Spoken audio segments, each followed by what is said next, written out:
Welcome back to the show. I'm Carl Cannon, Washington Bureau Chief of Real Clear Politics, talking for our last segment with Suzanne Bates, who's the politics editor at the Deseret News. We're going to talk about a new poll that your newspaper did about what people think of congressional leaders right now and President Trump's cabinet. And let me start, Suzanne, um, by telling you the biggest surprise to me, and then I want to know what it was to you, is that the most popular cabinet choice of Donald Trump is Robert F. Kennedy Jr. I was similarly surprised. I was Okay. not expecting to see that. I mean, 47% of people said they had a favorable opinion of him and 38% said they didn't, uh, which was surprising to me. But apparently, I mean, I think it's partially that he's well known and he seems like kind of a likable guy, so I think that helps. So, all right. And now congressional leaders still, we'll get to the rest of Trump's cabinet in a minute, but congressional leaders are still very unpopular. Um, is that just what people think they're supposed to say to a pollster, or is Congress really that disliked right now? I think Now I'm asking you a subjective question, but you I know, cover you right? cover Yeah. politics, yeah. I mean, that right. We spend a lot of time watching what they're doing in Congress. We have a reporter there, and just with all the shutdown news, and they can't seem to get anything done. I think there's a lot of frustration with all of the leaders, and we saw that across the board. None, like you were saying, none of them are well liked. So, yeah, I think that's definitely it says something about what they're doing and what they're not doing, right? That Americans are reacting so poorly to them. Am I reading this data right? 1 out of 5 people don't even know who the Speaker of the House is. Yes. So is that good for Mike Johnson or bad for him? I mean, I think that right. I mean, there's sort of that running joke that Americans don't know, couldn't pass the citizenship test, right? I mean, I guess that's Immigrants can, but native-born Americans that's can't, right. right? That's right. So yeah, Mike Johnson, although poor John Thune, right, who's the new Senate Majority Leader, he was the least well-known, 33%, 1/3 of Americans didn't know who he was. So Mike Johnson's a little bit more well-known, but he's still getting his name out there. He certainly makes the rounds on the Sunday morning talk shows. And but yeah, if you're not paying attention, Right, how would you know right. who he was? Well, I saw those numbers on Thune, and I thought, because he's also not popular, I thought, what did John Thune ever do to anybody? So, so, so, I mean, shorter. If I was writing a Onion version of the story or Babylon Bee, I'd say, okay, John Thune, we don't know who you are, and we don't like you. That's right. Yeah. Yes. Only 22% found him favorable. But I think, again, that speaks to me more broadly of because I don't think John Thune has ever done anything to anybody. He's a pretty nice guy. Right. And I think that speaks more broadly to this just general frustration with Congress and with the lack of productivity that they've had up there. I mean, look, every time we turn around, here we are 2 weeks out from a possible shutdown. It feels like every time we turn around, they might shut down, they might run out of money, they can't get their budget passed. Like there's a genuine frustration. I think it probably has something to do with what they're not doing and what they Well, are doing. did you? What about Schumer? What do you think? What's the sense there of people? They don't like him either. Chuck No, I mean, Schumer, the Senate Democratic leader. he was the only one who was underwater. He had more people who said they weren't, they didn't have a favorable opinion of him. He's a little bit in that attack dog role. I don't know. I think he's often the talking head right now for Democrats. Now that Joe Biden's out of the picture, Kamala Harris is out of the picture. Chuck Schumer is maybe the person that they think of the most in terms of who speaks for Democrats right now.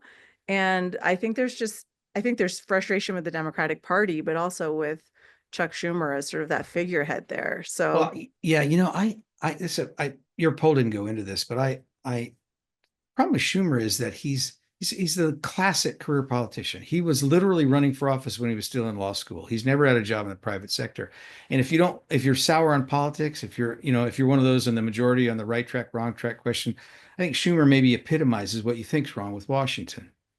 that's It's, probably true. Yeah, yeah, yeah, and he he has that very New York accent. I think he sort of speaks to that, what Yeah, people yeah. think of it when they think of it like a sort of career Democratic politician, especially, right? It's sort of that city, the guy from the city who's just, oh, and this is, he's always on the attack, where like a Thune or a Johnson might not seem as, he's got that kind of quintessential New Yorker, I'm coming for you mentality. And I think that maybe that's what's showing up here. It's hard. We're trying to read the minds of the American respondents here, but I think that could have something to do with it.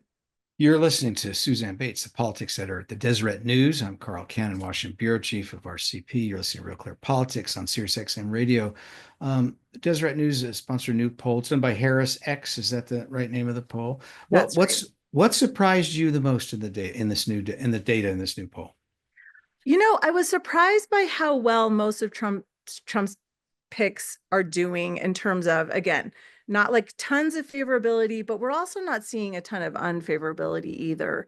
And that was across the board, except for, Elon Musk, who isn't a cabinet secretary, but runs our Department of Government Efficiency.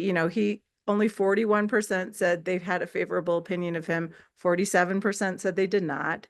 And so he's another one, who's been out there a lot. He's always by Trump's side.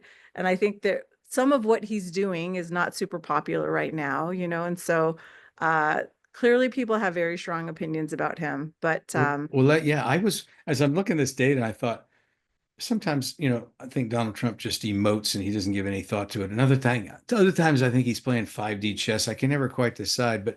But Elon Musk is less popular than Trump. He is. It seems to me that he's a foil in a way for Trump. And if you voted for Trump, but you're a little unhappy, you're a little worried about this, coming out of the gate, going from 0 to 60 in 1 month, the way that you blame Elon Musk. And he's not even an American. You can, New York Times. We talked about earlier in the show. The New York Times had this story about him. He's from the country that gave us apartheid. So people invest a lot. He's an easy bogeyman for some Well, he's people. also the richest man in the world, which, right? Okay, If you're angry at rich people broadly, there he's a you go. billionaire, a business owner. I think there's probably just a lot of reasons people might be frustrated with him. But I like that point. I think he could definitely be the bad cop to Trump's good cop. We actually, another part of our poll was we ran a bunch of questions about the executive orders that they've had.